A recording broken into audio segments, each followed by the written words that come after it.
कापून नेले, 5 मुंडके कापिले आणि असं ते असतं ना बगला टाकून घेऊन गेला, पांडवाला मारले म्हणून.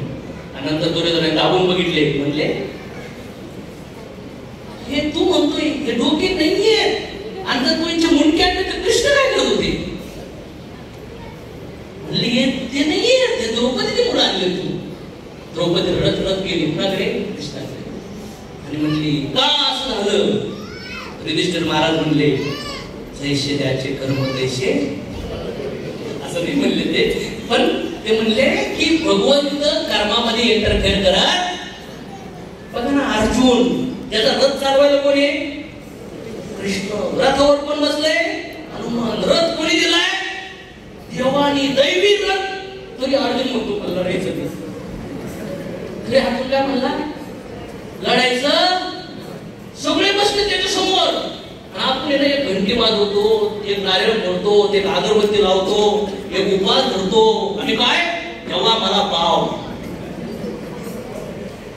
अरे त्यांच्या सोबत देव संघ त्याचा रथ चालवतात, त्या अर्जुनाला सुद्धा स्वतःचं कार्य स्वतःलाच करावं लागलं.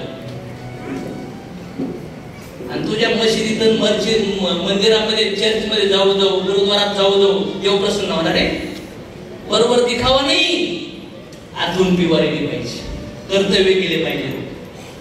देव कोणाच्याच आयुष्यात कॉन्ट्रिब्युशन नाही करत, कर्मभूमी आहे. देव तुम्हाला काय करत? राईट आणि रॉंग तुमच्या समोर ठेवत. तुम्ही जे चूज करता त्याच्यामध्ये तुम्हाला कार्य करावं लागेल. बरोबर ना? काही लोक म्हणते सर मी ह्या देवाला मानतो, ह्या देवीला मानतो. दुधापासून किती आयटम मानतात? जन्म घेणार आहे वेगळा वैश्य बापरे तिकडे सगळे जे घेऊ घेऊ घेऊ घेऊ पुढे पळती. हे जन्म भेटलाय भगवंताला पुन्हा धामात जाण्यासाठी. पण आपण माझ्या हाज्या करून राहिलो. करा माझ्या काय अडचण नाहीये, पण माझ्या हाज्या तरी चांगली करा ना. 2 व्हीलरवर आणण्यापेक्षा मर्सिडीज जात्याला लय भारी. विसरतो पीएमटी ट्रेनने फिरण्यापेक्षा स्वतःची 15-20 लाखाची कार घेऊन फिरण्यात मजाची. Right or wrong? मुवमेंट तर केलीच पाहिजे. समजते कोणाला समजून राहिले मी जे बोलतोय? मग कर्मापासून कोणी सुटणार आहे का? कर्म इंटरफेअर करू शकतात. आणि जी आकाशवाणी झाली तर आई मध्यवर्ती म्हणू शकत होती ना, तू आकाशवाणी का केली?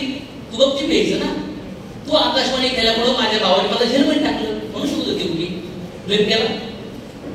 कृष्णा तू आल्यामुळे ना माझे 6 पोरं तू मारले म्हणू शकत होती. No blame. बघा ज्या वेळेस पहिलं बाळ मारलं देवकीची शक्ती आणखीन वाढली, दुसरं बाळ मारलं देवकीचा विश्वास आणखीन वाढला, 3रं 4थं 5वं विश्वास कमी होता होता डाऊन होत होता.